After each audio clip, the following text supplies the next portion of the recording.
When I was a younger person, I spent many days, many nights in a dark room, developing my negatives and printing my photographs. There are few things that compare to the excitement of seeing your latent images come to life in the developing solution. Working in the dark room has a magic which most of us have forgotten. When I was shooting film, we didn't know if we had exposed or composed our images properly until after we had developed our roles or until after they came back from the lab.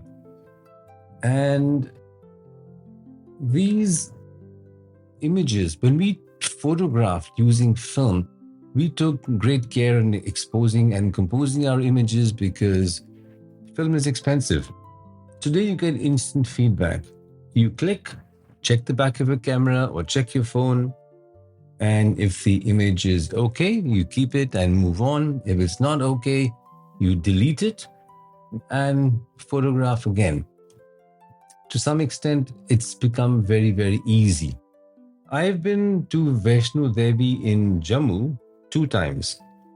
Many years ago, I went for mini pilgrimages, and I won't go into the reasons why, but I went for these pilgrimages. I walked up the hill, I walked down the hill. And once you complete your pilgrimage to Vaishno Devi, they then expect you to go up to the last site called Bhairo, and the 3-kilometer walk up to Bhairo is difficult because you need to walk up a very steep incline. But these days I've been told that it's rather easy or relatively easy to get there, especially if you have money.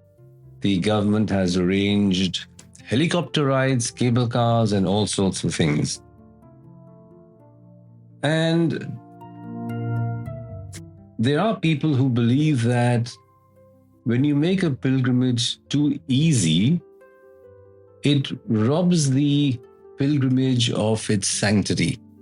Too much comfort, too much ease, anything that you get too easily robs the activity, or in this case, the pilgrimage, of its sanctity, and maybe there's some truth in that.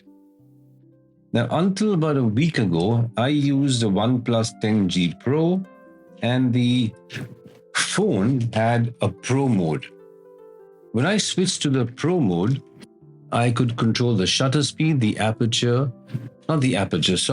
control the shutter speed, the ISO, and the color temperature.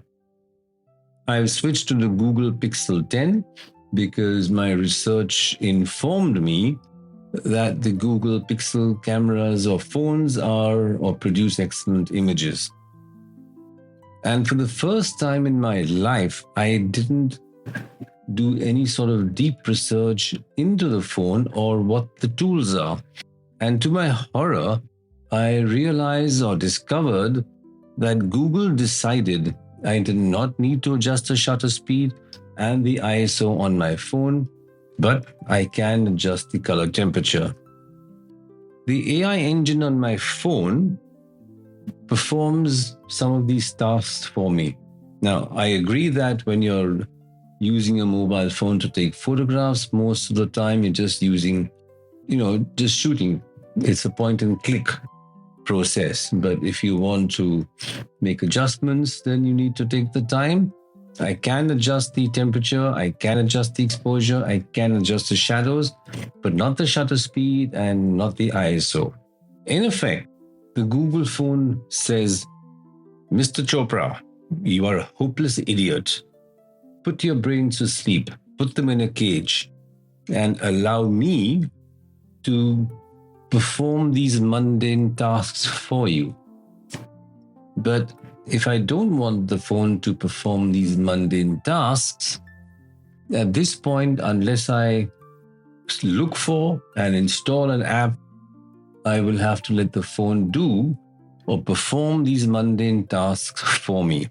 In older versions of Photoshop, making selections, removing distractions, removing noise and sharpening your image was a somewhat tedious affair. And you took the time to actually make a selection. You actually took the time to expand or blow up your image to 100% view to ensure that you remove the noise properly and you sharpened it properly. Now, recent versions of Photoshop, and I'm restricting myself to Photoshop for this little episode, have increasingly sophisticated AI tools built into them. And these AI tools allow you to remove distractions, make selections, remove noise, or sharpen an image with much more ease than you could do in the past. Professional photographers will take the time to refine the results that Photoshop offers, but I am convinced, or I remain convinced, that most people are content to go with exactly what Photoshop spits out for you. In effect, you allow the AI engine or the machine learning algorithm built into Photoshop to do the work for you. When I go shopping, I often tap my fingers I tap my fingers with impatience. I'm very impatient because I watch the shopkeeper use a calculator to add up the cost price or the selling price of the various items that I have bought. I usually, and when I say usually, I would say I always complete the calculations in my head before he or she has input half the numbers written on the sheet in front of them. Yet I have to wait because this person trusts the machine and not their or my brain. And if they have made a mistake in inputting the number or a number, I have to wait until they repeat the process. And it's irritating. For this particular podcast episode, I didn't search for music. In fact, I went to Envato. I went to Envato's AI engine or AI suite, and I asked Envato to produce or generate some background music for me, and that's what you are listening to in the background. So my question, therefore, are we becoming lazy? Now, many argue that these AI tools free up your time and allow you to use that time to be more creative. There's some truth in this, yes, but I also disagree for the large part because the software does a lot of work for you, and that's fine. But do we become dependent on these machines to perform many tasks that we would otherwise perform if we use our own brains? So have we become, or are we becoming, mentally and physically lazy? Are we headed in this direction? I wonder. Does the AI engine, does the machine algorithm, do all these modern conveniences simply make you lazy and dependent on an external agent? Be it a car, be it a computer, be it the fancy electronics in your camera or whatever. In Aldous Huxley's novel, A Brave New World or Brave New World, the authorities or the rulers, whatever, they give their citizens soma and keep them happy. Everything is perfect. Everything is done for them. And they use soma whenever they are disturbed. Are we heading in that direction?